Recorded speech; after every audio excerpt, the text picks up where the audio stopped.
feet with a catch, which must have been an optical illusion to a lot of people. Say hey, say who? Swinging at the plate, say hey, say who? Say Willie, that giant kid is great. When he hits the ball, it's long gone man. Hits it farther than Campy can.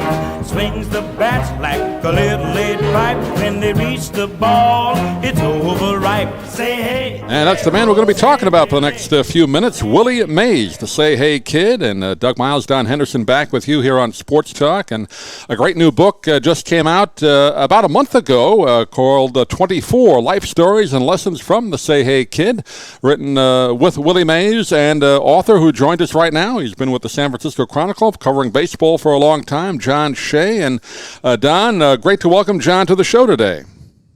Well, it certainly is.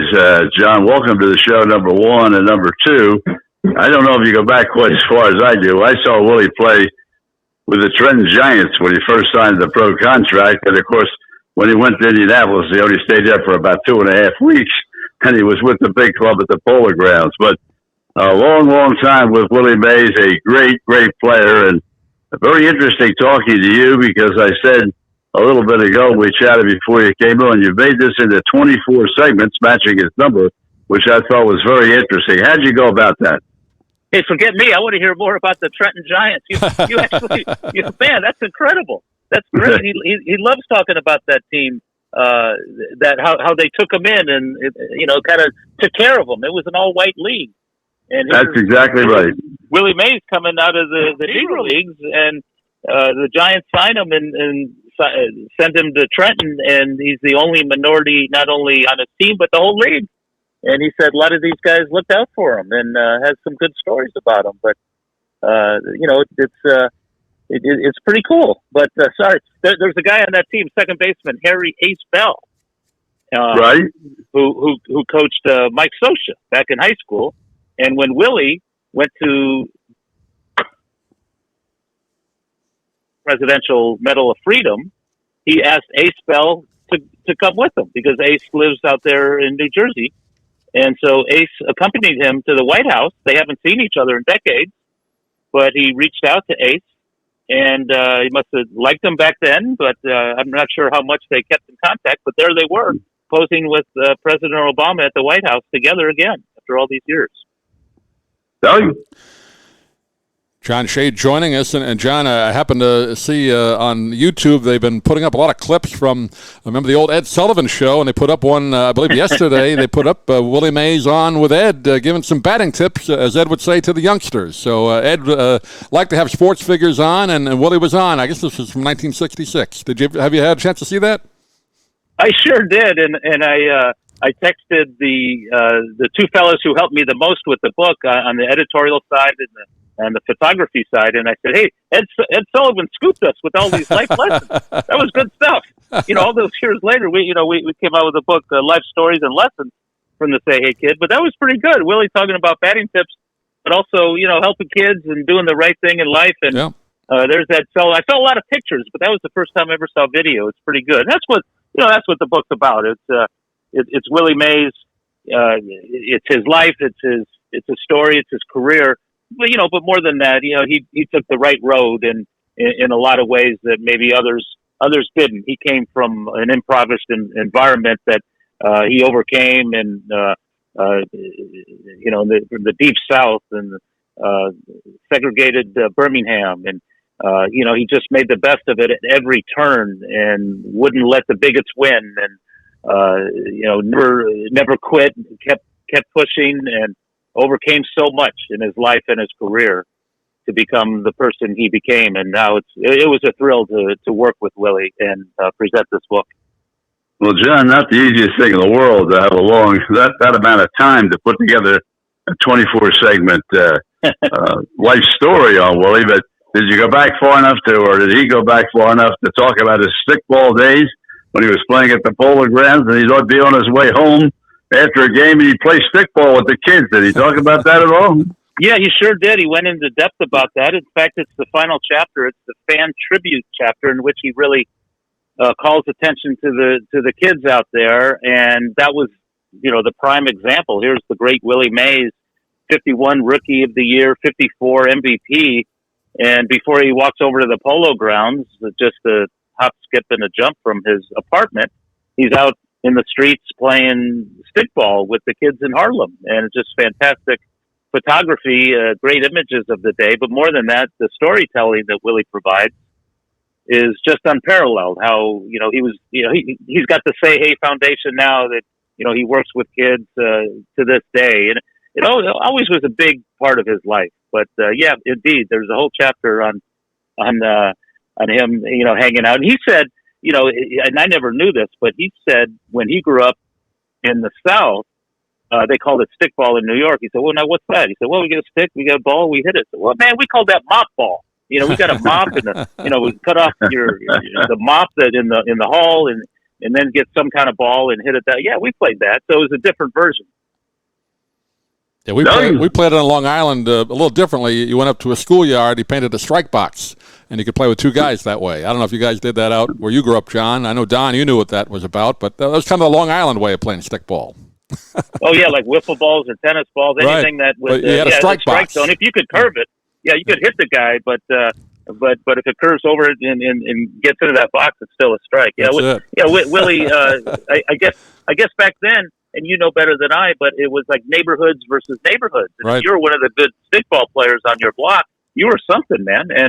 And these were heated battles, but because of the lack of fields around, the region, they took their ball plan to the streets. It's pretty impressive. Well, John, I know he had to have said a great deal about Leo DeRocher because when he first came up, he got off to a really shaky start. And Leo just pulled him aside and said, "Look, you're my center fielder. You're going to play."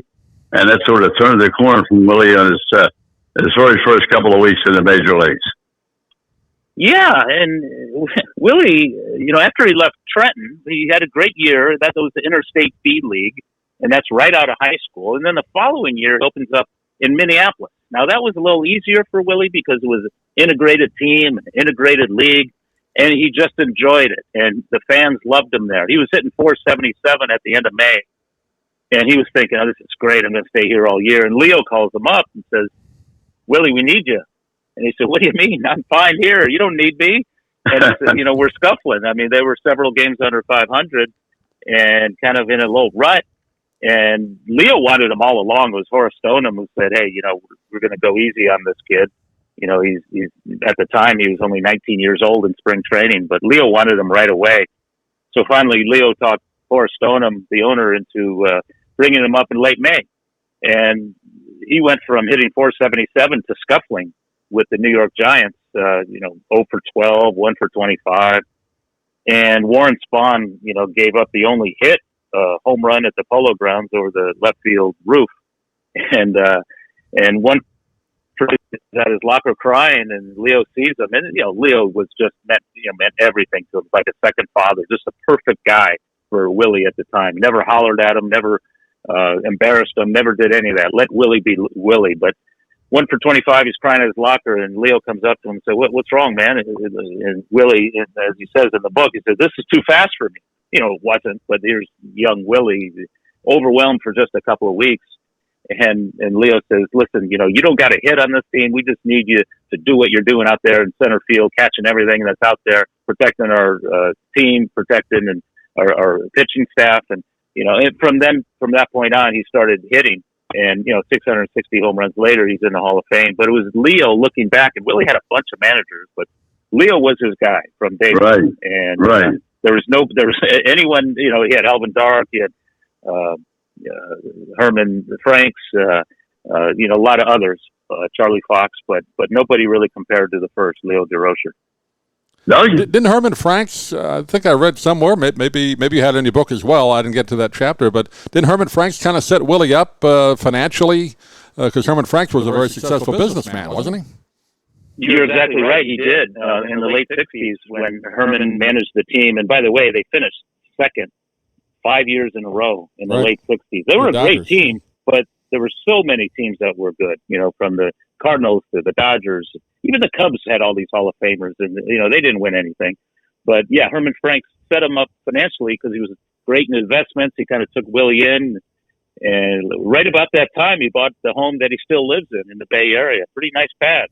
And, Herman kind of steered him the right way. And, for that reason and the baseball side, he looked up to Herman as well. And Herman was a coach back in New York, and Elvin Dark was his teammate back in New York. So it seemed like his favorite managers had something to do with that initial New York Giants team.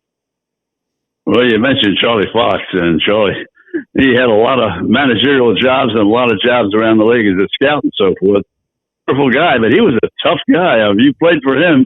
He had a really rigid set of rules. Yeah, and you know what? It's a great stat. Willie Mays, from 1954, the year he came out of the Army and won the MVP and made the catch at the Polo Grounds, till the day he retired with the 73 Mets, the Dodgers had one manager, Walter Alston. Right. Meanwhile, the Giants had just a conga line of managers. A lot of them were kind of drinking buddies of Horace Stoneham. And they weren't the best managers of all time, and maybe for that reason, the Giants had the best record in the '60s, and Juan Marichal had the most wins in the '60s of any pitcher. I mean, they were a great team, but they just didn't win any World Series for whatever reason. They, some bad luck, some whatever happened along the way. In fact, Orlando Cepeda blamed some of it on Alvin Dark. There's some race relation problems back in the early '60s with the Lou brothers and Cepeda and Marichal and McCovey and Mays. And, Alvin Dark, steered a lot of guys wrong, but there's a great story in the book about how later in life he went up to each of these guys and apologized. I mean, he didn't even want the Spanish guys speaking Spanish, and the three Alou brothers were teammates. And what are they going to tell their dad, as Felipe told me, that this manager here won't even let us talk Spanish in our own language in our clubhouse. So we had to start speaking English once we left the parking lot and walked into the clubhouse. So it was tough. But Mays all seemed to be the peacekeeper and the uniter. You remember he was the guy who brought Johnny Roseboro off the field after Marshall clubbed him with the bat. Late in the Giant Dodger season, with big old rivalry, heated weekend. The series, big exchange, and you look at the pictures. It was Mays who actually grabbed Roseboro and dragged him off to the other side of the field amid a sea of Dodger blue. So every chapter seems to have the same kind of theme, where he's the uniter and the peacekeeper and the guy who tries to bring people together on the field and off. John Shea is our guest. 24 life stories and lessons from the Say Hey Kid is the name of the book about, of course, Willie Mays. And you mentioned Willie in the Army for missed about a season, maybe almost 2 seasons. You look at his stats, 660 home runs. If he doesn't have the Army duty, he probably beats Babe Ruth, right?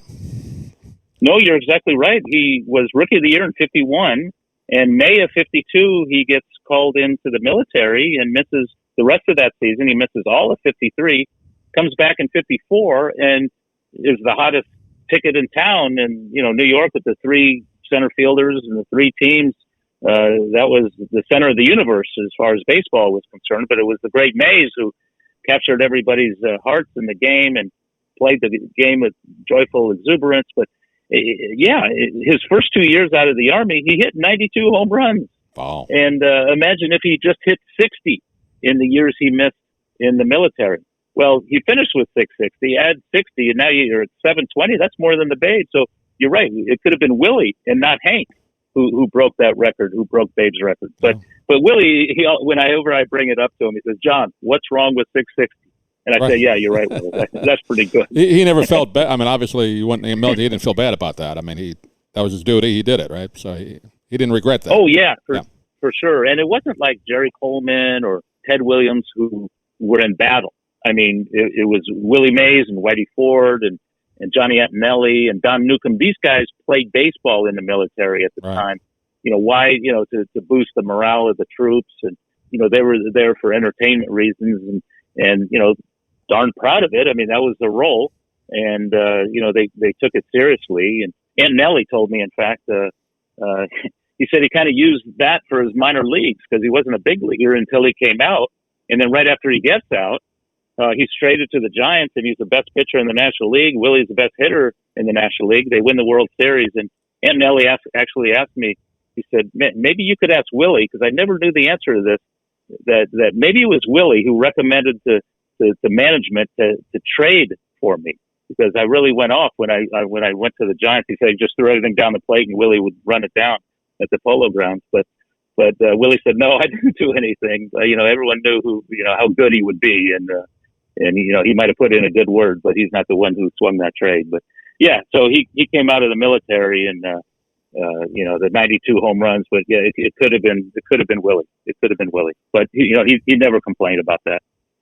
John, I think one of the most interesting things about Willie is that we talk about the home runs and tremendous records that he was able to establish, but night in and night out, as you watch baseball today, you keep saying, well, why can't one of these power hitters finally decide they can hit the ball to right field or hit the ball to left field and do a little bit more damage rather than just trying to drive it through everybody? Willie made that transition all by himself, because when he was in the Polo Grounds, he wasn't necessarily a right center field hitter. No, and you couldn't be a dead center field hitter because it was 483 for Mo Blake. That was going to hit home runs to center. And even the gaps were, you couldn't even see the wall out there so far. And Willie wasn't a big pull hitter. He spread it out. In fact, he was told by Leo, he said, hey, use the whole field.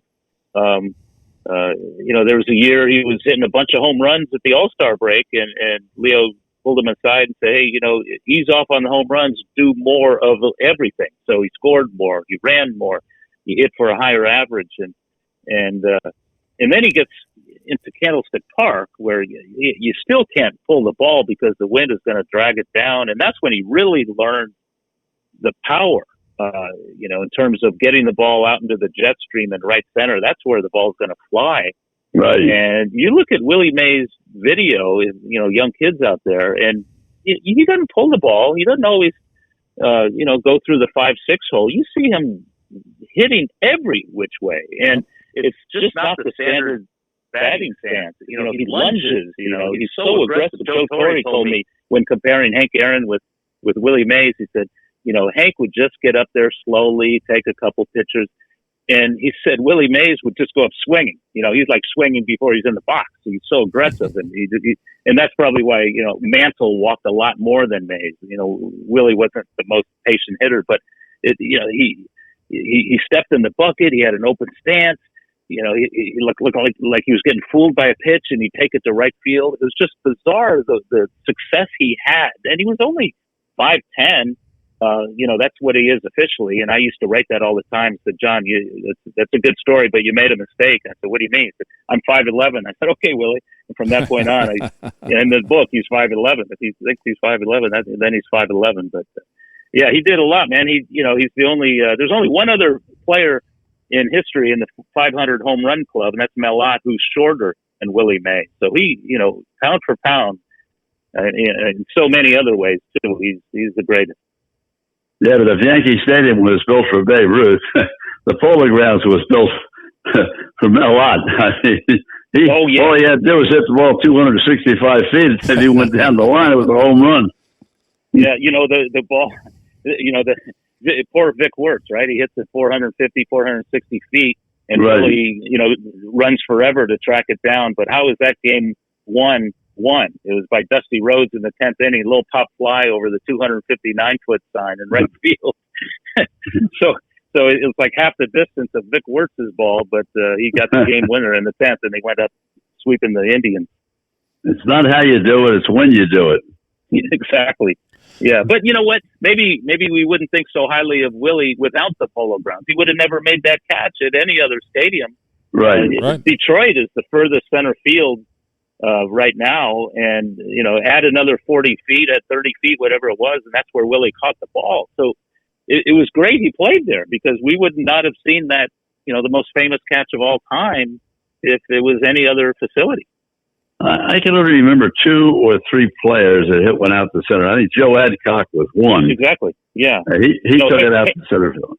Who were the others? I don't remember the other 2, but I know there were 2 or 3 that did it. Well, Hank Aaron did, and another one you'd be surprised, Lou Brock, of all people.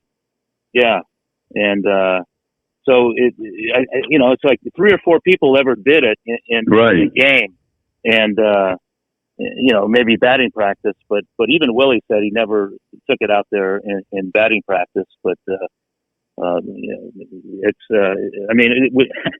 just can't imagine playing in a ballpark that the center field it's just like a rumor. You don't even know it's there. It just goes on and on.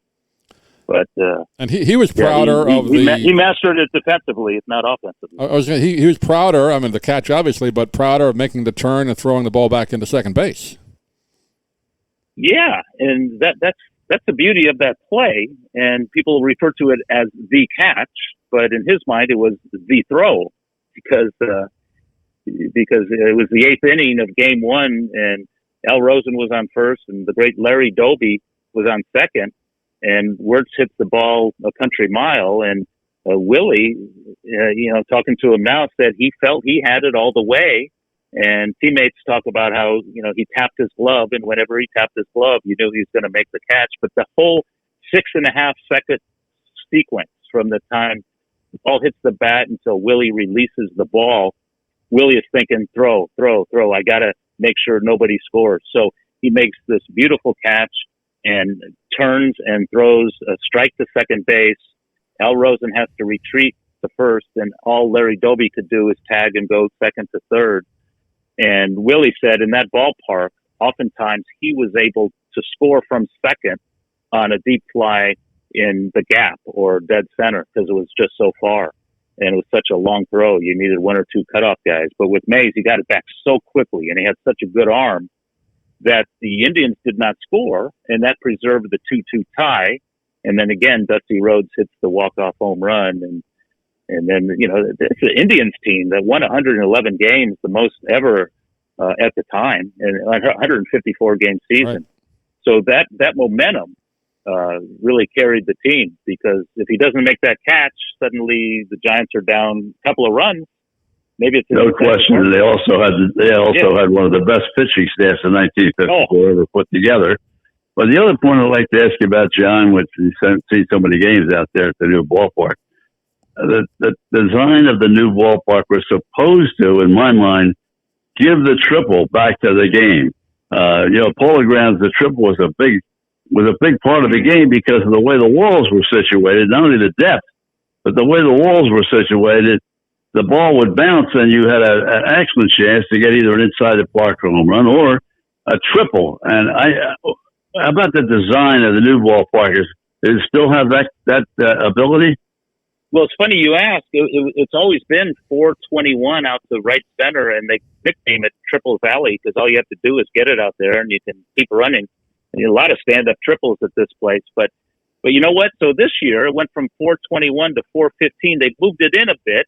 And they moved dead center from 399 to 391 because they moved the bullpen mounts from in foul territory to beyond the outfield wall. So the fans can't see it because they're not allowed in. They can see it on TV.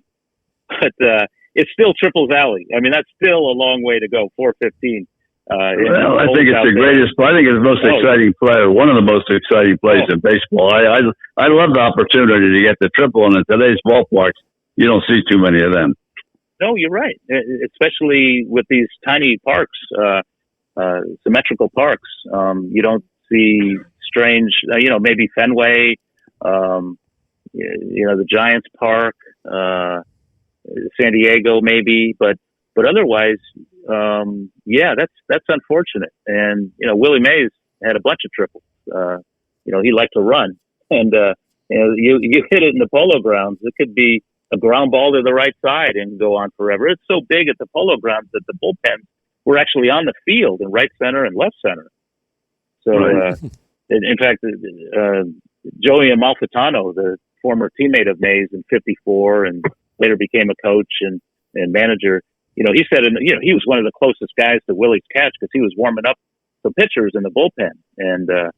And so Joey's in the book quite a bit. Joey seems to be everywhere. He was the third base coach when Kirk Gibson hit his home run against Eckersley.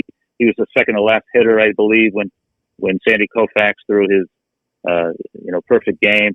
And And he was the guy who gave Willie Mays his bat when Willie wanted to sit out because he was feeling ill the day he hit 4 home runs in Milwaukee. And Joey sits him down and said, listen, how you feeling? I said, oh man, McCovey and I were up all night, because I was throwing up. We had a bad plate of ribs. And Joey says, here, try this bat. I said, what do you mean? I'm not playing. So just try this bat. So Willie goes up to VP and hits, whack, whack, whack. Everything's out of the park. He says, okay, Alvin Dark, put my name back in the lineup. So that was the day he hit 4 home runs in Milwaukee. But, some great stories, man. Great stories. John, I know we kept you longer than I said, but just to kind of wrap up my portion, I remember seeing Willie at the end when he came back to New York with the Mets, played in the '73 World Series. And now I don't remember it at the time. I was kind of a young kid, but they were saying Willie was kind of fumbling around center field. I don't remember that. Was that true? And how did he feel about those last 2 years in New York? Yeah, well, at 40 years old in 1971, and I remember this vividly because I'm probably 13 by then. So I catch the end of his career. And he was just fantastic at 40. He led the league at walks and on base percentage. He had 18 home runs, 23 out of 26 in stolen bases. Just a number 3 hitter on a team that won its division. And then the following May, he gets traded to the Mets because he was making so much money, $165,000.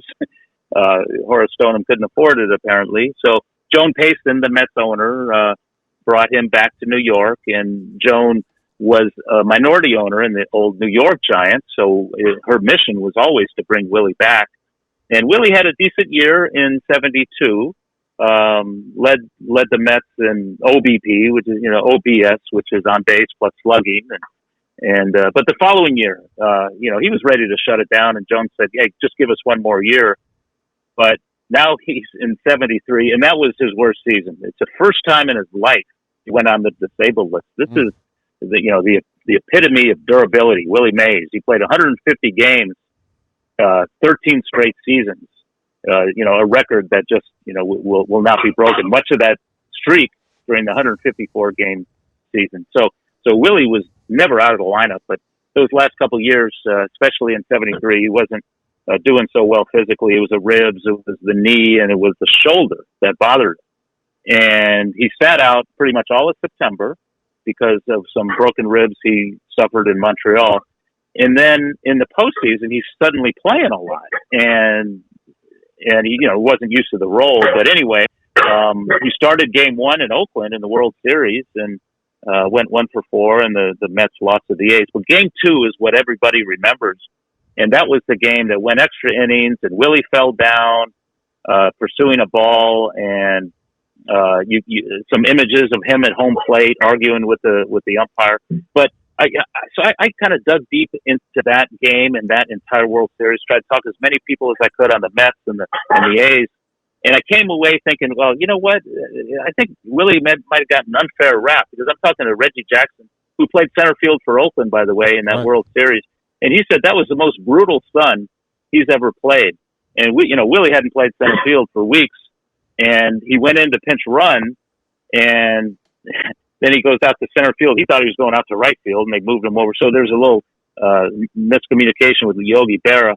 So anyway, sure enough, first ball comes to him. It was, he tried a shoestring catch, missed it, and fell down. And if he did that at 25, nobody would ever remember it. But he did this in his final year, so everyone says, "Oh, don't be like Willie Mays. Don't wait too long before you retire, on top, and all this stuff." Right. But, and then the other image I talked about, home plate, arguing on his knees, arguing with Augie Donatelli, the umpire. Well, that wasn't because he struck out or that was had a Bud misplay. Harrelson, right? Because it was Bud Harrelson. He was defending his teammate because of a bad call at the plate. Ray Fosse he was safe, tag, but he called him out. He was safe. Yeah, he was safe. See, Yeah. And anyway, so I all these A's said, "Hey, man, Ricky Henderson played till he was 45, 46 in independent leagues, and he wore number 24 for Willie Mays." He told me, he said, "Hey, you can't knock a guy for wanting to play longer, than his prime." But so anyway, some great stories, and the Mets included. He had a great time in New York. Didn't want to get traded, but once he did, he realized, hey, this is a great opportunity. And then Joan gave him like a 10-year personal service contract to hang around. longer in New York, and he loved doing that. But now he works for the Giants. He's got a lifetime contract, and he's perfectly content doing what he's doing now. Just waiting for this sheltering to end so he can go out and enjoy some baseball again, like we all are. Don, in summation, my last question and last point is, how long did it take you, and how did you decide to make it into 24 segments matching his number? How long did it take you to put this all together?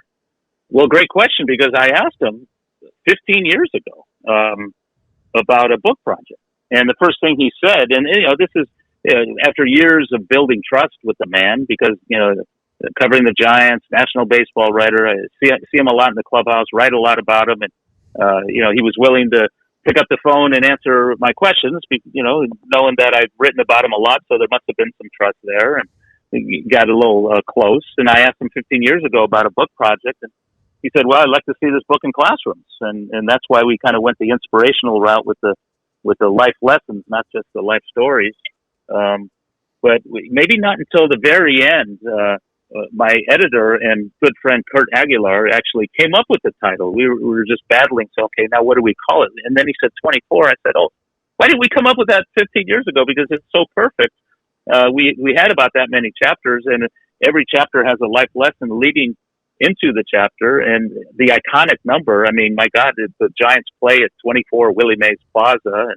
And like I said, Ricky wore 24 because of him. Ken Griffey wore 24 because of Ricky. And Rick Barry, the basketball player who grew up in New Jersey, wore 24 because of Willie, because he used to see him at the Polo Grounds all the time. And, on and on and on, all these great players who looked up to him. And, around these parts, 24 is a big part of, like I always have to have like a password with 24 in it, or a phone number with 24 in it. And I'm not the only one. Growing up here, you idolized that man, and, you wanted to be 24 as a kid growing up. But that's the story, man. And it was a privilege and an honor to hang out with Willie for so long. We spent more than 100 hours together on the project. We did the math.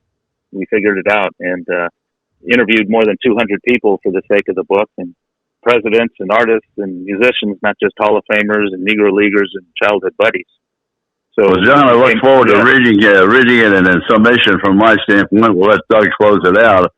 One of the most interesting half hours that we've ever spent in one of these interviews. So I thank you so much for not only your information, but the way we were able to put this all together, and you were able to sort of give us answers maybe we didn't even know. Thank you so much. Well, it was a pleasure. Thank you so much. Thank you, John. St. Martin's Press is where you can get the book, and all the stores. Obviously, we'll put a link on our website. But, John, pleasure talking to you. And Willie's doing okay health-wise. I know he's 89, but relatively well. Yeah, he is. Actually, I've been over his house 3 or 4 times since the book came out. He's really engaged in the process, and he's gotten a big kick out of the book and the audio book. So it's a great thing. Yeah, John, pleasure talking to you. Thanks for being with us. Yeah, likewise. Thank you very much. John Shea joining us, and 24 Life Stories and Lessons from the Say Hey Kid is the full title. And Don, always great to talk baseball, but particularly about Willie. I know you saw him more than I had to see him, but if you went back to the Polo Grounds, you have some real memories of him. Yeah, I'll tell you, it was. I remember that Vic Wertz sketch like it was yesterday, and that really set the tone for the entire World Series. And we talk about Dusty Rhodes, and he had a couple of home runs, not just one. He had a couple of big home runs in that World Series, and as I say, I don't think any of them went, much more than maybe 300.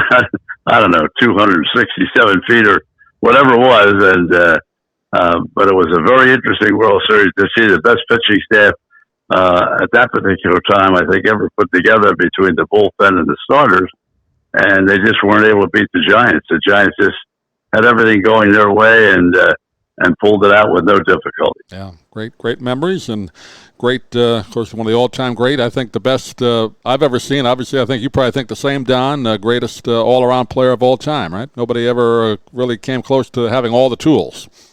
Well, he certainly had it all, no question about that. He had the ability to steal. He had a great arm. He had a great jump on the ball defensively, great hitter, great long ball hitter. You couldn't ask for much more than that.